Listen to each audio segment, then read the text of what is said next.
Pagi hari ini ada yang sedikit berbeda. Saya akan menyampaikan ceramah dengan judul yang Anda semua sudah tahu selama 30 menit. Karena setelah itu kita beruntung sekali kita mendapatkan kunjungan dari Wakil Rektor dari ITPMU Universitas tempat saya dulu belajar di Myanmar, ya. Nah, topik ceramah saya pada pagi hari ini adalah cara untuk membalas budi baik orang tua. Setiap kali berbicara tentang orang tua, hati saya itu selalu bergetar, ya, mengingat karena mengingat kedua orang tua saya, ya. Ayah saya sudah meninggal dunia dan saya masih mempunyai ibu. Dan saya juga sering menasihati para umat bahwa kalau datang ke wihara mendengarkan dhamma, ya jangan datang sendirian.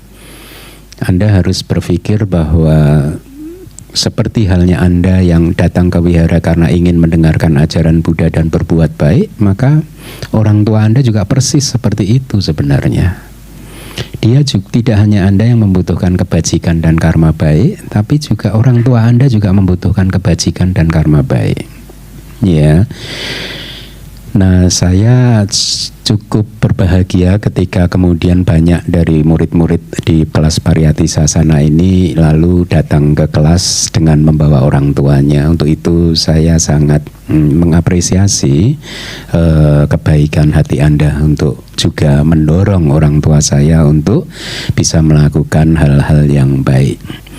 Anda harus selalu berpikir bahwa setelah kehidupan Anda yang kali ini, ya, akan sulit sekali untuk bisa bertemu kembali dengan orang tua Anda. Ya, siklus kelahiran dan kematian ini sangat luas sekali. Ya, cakrawala ini atau cakrawala sistem dunia ini sangat luas sekali.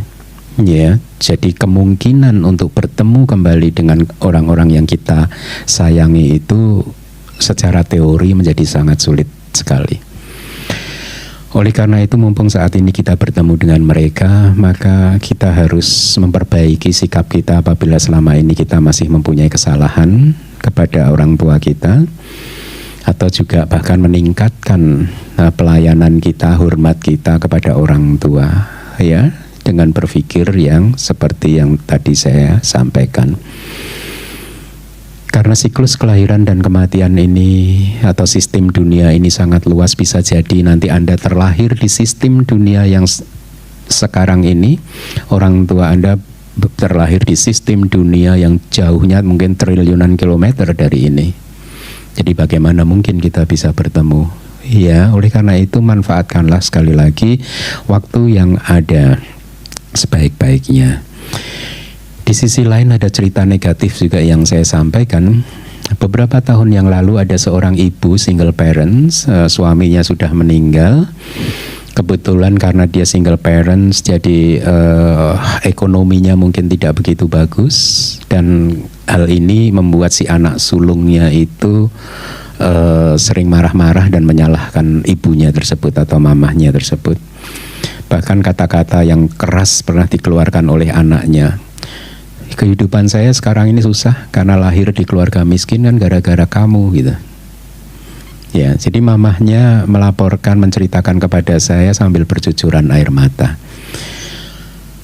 Seandainya si anak ini paham bahwa kita terlahir di orang tua kita, bukan di orang tua yang lain, itu karena memang karma kita, ya, maka dia tidak akan menyalahkan mamahnya tadi. Jadi Anda harus pahami bahwa Anda lahir di keluarga Anda melalui rahim mama Anda, itu adalah akibat dari karma-karma Anda sendiri, gitu. Jadi tidak boleh menyalahkan siapapun, gitu.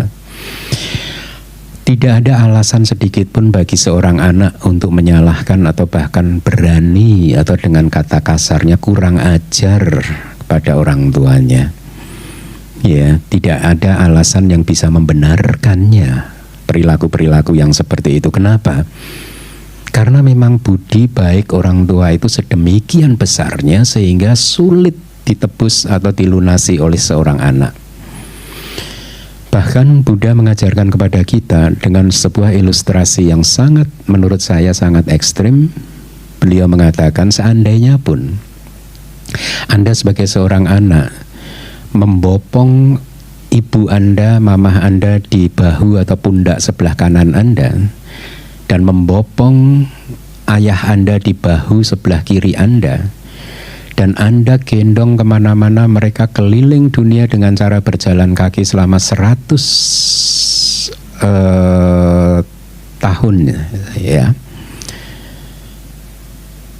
Dan selama waktu itu, di sepanjang waktu tersebut, Anda membiarkan kedua orang tua saya itu buang air kecil di tubuh Anda, buang air besar di tubuh Anda. Kemudian juga selama 100 tahun itu Anda memijat setiap sorenya, memijat tubuh kedua orang tua Anda, mengolesinya dengan minyak boreh karena badan orang tua biasanya akan pegal-pegal.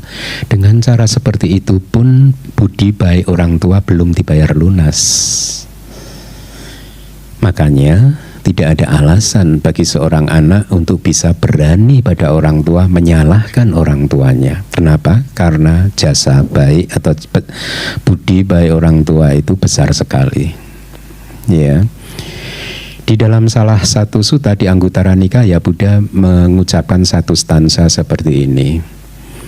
Brahmati mata pitaro puba caryati ucare ahuneya caputanang bejaya anukampaka, kata Buddha.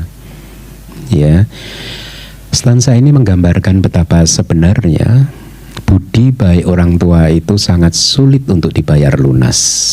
Ya, arti dari stanza tersebut, ya, bagi anak-anak, orang tua disebut sebagai Brahma yang pertama. Brahma itu makhluk yang mempunyai 4 kualitas, yaitu apa? Metta, karuna, mudita, dan upeka. Metta adalah kualitas hati yang senantiasa mengharapkan orang lain bahagia. Bukankah orang tua Anda juga mempunyai metta terhadap Anda sebagai anak-anaknya? Anda mungkin tidak menyadari di dalam sepanjang kehidupan Anda selama ini sudah ribuan kali mama Anda, papa Anda di dalam kesendirian mereka mendoakan Anda supaya jadi manusia yang bahagia di dalam kehidupan ini. Tidak bisa dihitung berapa banyak beliau selalu setiap kali memandang mata Anda, mungkin Anda tidak menyadarinya, setiap kali mungkin mereka berkata di dalam hati, semoga kamu bahagia ya nak, semoga kamu bahagia ya putriku, putraku, ya, semoga kamu bisa survive di dalam kehidupan ini. Tidak ada seorang ibu, seorang ayah yang mengharapkan anaknya celaka. Ya, tidak ada. Seorang ibu ataupun ayah selalu mempunyai metta terhadap orang tua, anak-anaknya dengan cara seperti itu. Ya. Kemudian kualitas Brahma yang kedua adalah karuna. Karuna itu belas kasih. Belas kasih itu adalah kualitas di dalam hati yang hatinya itu tergetar ketika melihat seseorang itu kesulitan, berada dalam kesulitan, menderita dan lain sebagainya. Kasihan. Bukankah orang tua Anda juga mempunyai karuna terhadap Anda sebagai anak-anaknya? Tidakkah Anda tahu bahwa di dalam kesendirian mereka, ketika mereka mengetahui Anda sedang mempunyai masalah di dalam kehidupan ini, ya, mungkin Anda menghadapi kesulitan-kesulitan baik di dalam rumah tangga Anda, di dalam pergaulan Anda, di dalam dunia sekolah Anda dulu ketika Anda kanak-kanak. Mungkin ketika mereka mendengar Anda mungkin berkelahi dengan teman-teman Anda, atau mungkin Anda menangis karena teman-teman Anda. Mungkin Anda tidak tahu di dalam kesendirian mereka, hati mereka itu kayak remuk redam begitu, diperas-peras, merasa kasihan, nggak tega bahwa anak yang mereka cintai mengalami kejadian yang tidak mengenakan seperti itu. Tidak diragukan lagi orang tua kita itu mempunyai metta dan karuna terhadap kita. Kalau Anda tidak menyadarinya, Maka sekarang harap Anda menyadarinya bahwa mereka adalah orang-orang yang mempunyai kualitas yang luar biasa seperti itu. Kualitas Brahma yang ketiga adalah mudita. Mudita itu appreciative joy, kegembiraan yang bersifat apresiatif. Yaitu ketika melihat Brahma itu ketika melihat makhluk lain, kalau mereka sedang mendapatkan kebahagiaan, kesuksesan, mereka akan mengapresiasinya. Bukankah orang tua Anda juga seperti itu? Ketika Anda dulu sekolah, pulang ke rumah lari-lari, mama, saya dapat ranking sekian, rapot saya begini, saya tadi begini. Tahukah Anda bahwa dia juga merasakan kebahagiaan Anda? Ketika Anda menikah, Anda cerita, rumah tangga saya bahagia. Tahukah Anda, dia juga bisa merasakan kebahagiaan itu. Ketika Anda meniti karir dan karir Anda meningkat, Anda bahagia, lapor ke orang tua Anda, mereka juga ikut bahagia. Yang sukses Anda, tapi mereka ikut merasakan kebahagiaan. Dan hal ini tidak diragukan. Apakah mudah mempunyai apresiatif joy seperti ini? Nggak mudah. Coba Anda terapkan pada diri Anda sendiri. Apakah Anda mudah untuk bermudita ketika teman-teman Anda sedang mencapai keberhasilan? Kadang enggak, kan? Ya, tapi orang tua Anda dengan dalam keadaan apapun selalu bisa mengapresiasi Anda. Ya. Bahkan di dalam hatinya dia berdoa, semoga anak-anakku bisa mempertahankan pencapaiannya tersebut. Semoga mereka bisa terus mempertahankan kebahagiaannya itu. Itulah orang tua. Kualitas Brahma yang ketiga adalah UPK. UPK itu adalah keadaan batin yang tenang dan seimbang untuk menerima keadaan apapun, ya, dengan batin yang stabil. Ya, orang tua Anda juga mempunyai kualitas itu. Coba Anda ingat-ingat ketika Anda dulu minta izin orang tua Anda, papa, mama, saya akan menikah. Apakah Anda berpikir bahwa sebenarnya orang tua Anda berat untuk melepaskan Anda? Karena mereka tahu ketika mereka mengizinkan Anda menikah, Anda sudah menjadi milik orang lain. Dan mereka tahu konsekuensinya ketika Anda sudah menikah, Anda akan keluar dari rumah tersebut, membangun rumah tangga Anda sendiri. Bukan hal yang mudah. Bagi mereka yang sudah sejak lahir, setiap hari itu bersenda gurau dengan Anda, setiap hari mungkin tidur bersama dengan Anda, ya, tiba-tiba harus melepaskan Anda untuk dimiliki oleh orang lain. Tidak mudah. Perasaan seperti itu pasti berat, melepas anak. Semua anak adalah anak kesayangan dari orang tua. Tetapi toh orang tua Anda mengizinkan Anda menikah. Dan pada saat itulah dia, orang tua Anda, itu mempraktekkan UPK, ketenangan dan keseimbangan dengan berpikir, ya memang jalur kehidupan harus seperti ini. Setiap manusia, sebagian besar manusia memilih jalur ini. Di usianya yang sudah cukup matang, memang dia memang harus menikah. Ya sudah, diizinkan walaupun berat. Ada rasa berat hati. Kalau boleh memilih, mungkin banyak dari orang tua yang tidak akan mengizinkan Anda menikah. Nah, pada saat seperti itulah orang tua mempraktekkan UPK. Jadi dengan alasan-alasan inilah sesungguhnya jasa budi baik orang tua terhadap anak itu besar sekali. Dan itulah mengapa dengan cara yang ekstrim tadi Buddha menggambarkan, kalau Anda ingin membalas budi pada orang tua itu pun tidak cukup.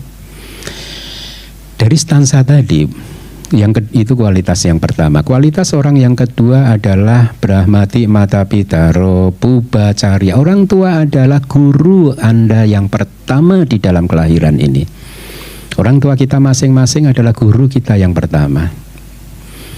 Siapa yang pertama kali mengajarkan Anda untuk mandi, untuk memakai pakaian, ya, untuk memakai bedak, untuk buang air kecil, buang air besar? Siapa yang mengajarkan kepada Anda pertama kali huruf abjad A, B, C, D, angka 1, 2, 3, penambahan, pengurangan yang sederhana? Orang tua kita. Ya.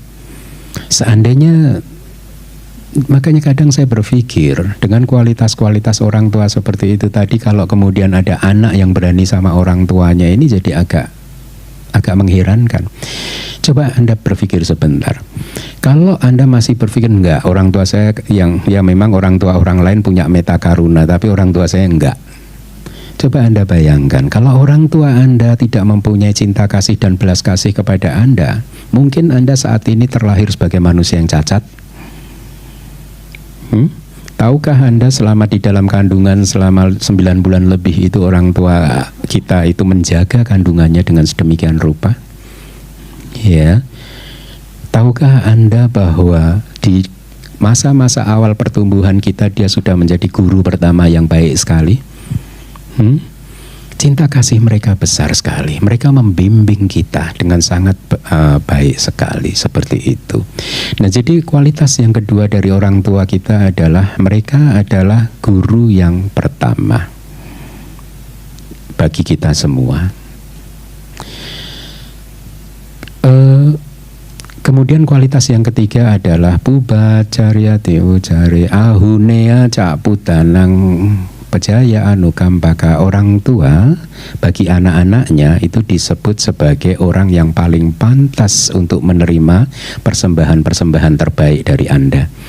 Kalau Anda terbiasa melakukan persembahan-persembahan yang terbaik kepada sangga, kepada yang lain, Anda juga harus berpikir bahwa orang tua Anda juga pantas untuk menerimanya. Tidak hanya Anda yang ingin memakai baju yang baik, pakaian yang baik, tapi orang tua Anda juga pengen memakai pakaian yang baik. Tidak hanya Anda yang ingin memakai perhiasan yang baik, orang tua Anda juga pengen. Di hari tuanya juga masih pengen untuk memakai perhiasan-perhiasan. Tidak hanya Anda yang ingin makan mungkin makanan yang enak, orang tua Anda juga. Ya. Jadi mereka adalah ahunea, orang yang pantas menerima persembahan-persembahan yang terbaik. Oleh karena itu di dalam sutta disebutkan, ya, sediakanlah orang tua Anda itu dengan pakaian-pakaian yang terbaik. Sediakanlah, layanilah orang tua Anda itu dengan makanan-makanan yang terbaik. Layanilah orang tua Anda dengan tempat tinggal yang baik. Ya, itu menjadi kewajiban Anda. Ya. Nah, itu adalah kualitas yang ketiga. Yang berikutnya, pejaya anukampaka. Orang tua tidak diragukan lagi adalah orang yang mempunyai belas kasih terhadap atau kepada anak keturunannya. Tidak hanya anak tapi juga cucu-cucunya. Nah, jadi lihatlah, dengan kualitas yang hebat seperti ini, sekarang masihkah pantas bagi seorang anak untuk berani sama orang tuanya? Masihkah pantas bagi seorang anak untuk mengucapkan kata-kata yang kasar? Tidak. Di dalam stansa tadi, penjelasan terhadap stansa tadi dikatakan, nasihat Buddha, anak yang bijaksana, ya, orang yang bijaksana harus menghormati orang tuanya seperti itu tadi. Ya, dengan cara seperti itu seperti apa? Menyediakan pakaian, tempat tinggal, makanan yang terbaik, memijat dia, memapah, menuntun dia kalau dia sudah tidak bisa berjalan. Ya. Mungkin di hari tuanya orang tua Anda akan menjadi seperti kanak. Kehidupan akan seperti itu, akan menjadi seperti kanak-kanak lagi. Kehidupan itu berputar dalam satu siklus. Tapi Anda harus menyadarinya. Ya, ketika orang tua Anda beranjak usianya menjadi tua, mungkin dia akan mulai pendengarannya berkurang. Dia akan mulai sering mengulang kata-kata yang sama. Dia akan sering bertanya lagi kepada Anda, ini apa? Nanti Anda jelaskan, 5 menit lagi tanya, ini apa? 5 menit lagi tanya lagi. Akan sering mengulang-ulang kata-kata yang sama. Dalam keadaan yang seperti inilah Anda mempunyai kesempatan untuk membalas budi. Kenapa? Bukankah Anda dulu ketika bayi juga sering mengulang kata-kata yang sama? Dulu Anda ketika belajar berbicara, Anda sering mengucapkan kata-kata yang tidak bermakna. Dan orang tua Anda dengan sabar, dengan penuh meta, penuh karuna, menuntun Anda, mengajarkan kepada Anda. Kenapa? ketika mereka sudah tua dan kembali menjadi seperti kanak-kanak, Anda tidak bisa meneladani sikap mereka terhadap Anda ketika Anda dulu masih kanak-kanak. Itulah mengapa di hari tuanya seperti ini, justru ini adalah kesempatan yang berharga bagi anak-anak untuk membalas budi baik orang tua. Dia dulu adalah orang tua Anda. Nanti akan tiba satu masanya, orang tua Anda akan menjadi anak-anak Anda. Paham? Saya ulangi, dulu Anda adalah anak-anak dari orang tua Anda. Tapi akan tiba satu masa nanti, suatu hari nanti kedua orang tua Anda akan menjadi anak-anak Anda. Ya, itu adalah kesempatan yang bagus bagi Anda untuk membalas budi. Nah, Buddha mengatakan seorang anak yang bijaksana harus menghormati orang tua seperti itu. Harus bahkan bersujud, beranjali kepada orang tua, ya, menyediakan dengan makanan, tempat tinggal, memandikan bahkan, kata Buddha. Ya, gitu. Jadi kayak memandikan orang tua Anda begitu, ya, memijat gitu. Saya dilaporin dulu ketika ayah saya mau dalam tahun-tahun terakhir kehidupannya, itu adik saya yang perempuan yang setiap kali memandikannya. Dan saya mengapresiasinya karena saya tinggal di tempat yang jauh kan dari orang tua Anda. Saya hanya mendengar cerita Sadu, adik my little sister itu. Dia melakukan hal yang sangat terpuji. Dia memandikannya. Ya, kemudian dia menyiapkan pakaian dan lain sebagainya. Nah, jadi seorang yang bijaksana harus membalas budi orang tua seperti itu. Kenapa? Kata Buddha, anak yang bijaksana yang melakukan hal yang seperti itu tadi, ya, akan dipuji oleh siapapun di dunia ini. Seperti saya tadi memuji adik saya. Itu kata Buddha. Pecca setelah kematian dia akan bergembira di alam surga. Katanya seperti itu. Jadi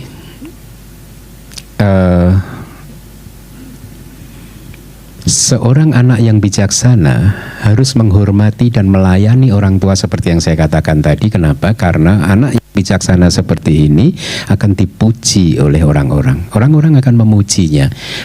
Dan setelah kematian, anak yang bijaksana yang seperti ini akan bergembira di alam surga. Artinya dia akan lahir di alam surga karena rasa hormat dan pelayanannya terhadap orang tua yang seperti itu.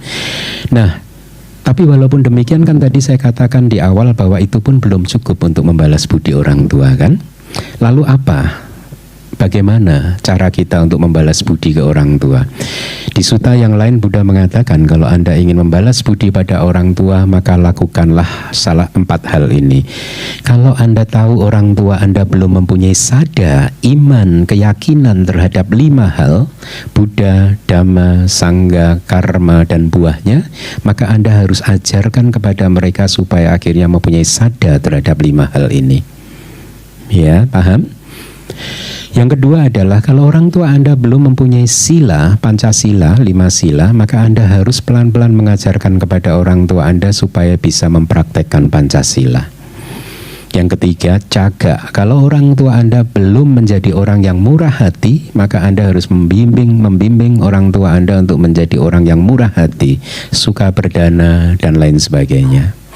Yang terakhir adalah panya. Kalau orang tua Anda itu adalah orang yang belum mempunyai kebijaksanaan dalam arti belum memahami bahwa kehidupan ini adalah anicca, dukkha, dan anatta, bahwa masing-masing dari kita ini adalah pencipta dari kehidupan kita sendiri, ya, bahwa kita benar-benar harus melakukan karma baik supaya bisa mendapatkan segala hal yang baik di dalam setiap kelahiran kita. Itu yang namanya kebijaksanaan. Kalau mereka belum mempunyainya, maka Anda harus mengajarkan kepada mereka supaya bisa mempunyai kebijaksanaan yang seperti itu, ya. Kalau Anda sudah melakukan hal ini terhadap orang tua Anda, maka Anda dikatakan sebagai anak yang sudah melakukan yang terbaik bagi orang tua Anda. Nah, demikian ceramah singkat saya pada pagi hari ini. Mudah-mudahan bermanfaat, dan saya sangat berharap bawalah orang tua Anda untuk juga mendengarkan dhamma. Ajaklah mereka untuk berdana makan dan lain sebagainya. Walaupun tadi di awal juga saya sudah katakan, di sini pun sudah banyak itu yang orang-orang tua yang ikut mendengarkan ceramah pagi hari ini seperti biasanya, yang tentu itu saya sangat mengapresiasinya. Bagi Anda yang belum, bawalah orang tua Anda. Ya, karena tidak hanya Anda yang ingin berbuat baik, ingin menimbun karma baik, tapi orang tua Anda juga. Dan Anda harus ingat, setelah kelahiran yang kali ini nanti akan sulit dipastikan kita akan bisa bertemu dengan orang tua kita lagi. Adalah bagus untuk mengenang budi baik orang tua ya ketika mereka sudah meninggal dunia ya.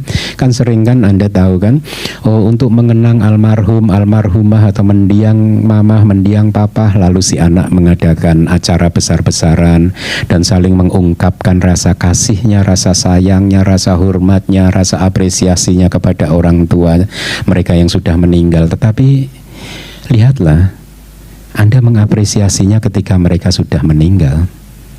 Anda menyatakan rasa cinta Anda ketika mereka sudah meninggal. Mereka sudah tidak bisa mendengar Anda. Adalah bagus untuk menyatakan rasa cinta Anda kepada orang tua walaupun mereka sudah meninggal. Tetapi bukankah lebih bagus Anda mengucapkannya ketika mereka masih hidup? Ketika mereka masih mempunyai telinga untuk mendengarkannya. Bukankah begitu? Oleh karena itu, kalau Anda masih mempunyai orang tua, nanti sepulangnya dari kelas ini, pulang ke rumah langsung katakan kata-kata yang terbaik dari Anda. Papa, Mama, I love you. Oke? Ya, kalau orang tuanya yang ada di sini sekarang ucapkan. Jangan tunggu nanti, karena Anda tidak akan pernah tahu apa yang akan terjadi nanti. Ya, mumpung waktunya masih ada, ucapkan sekarang. Ma, Pa, I love you. Baik, terima kasih.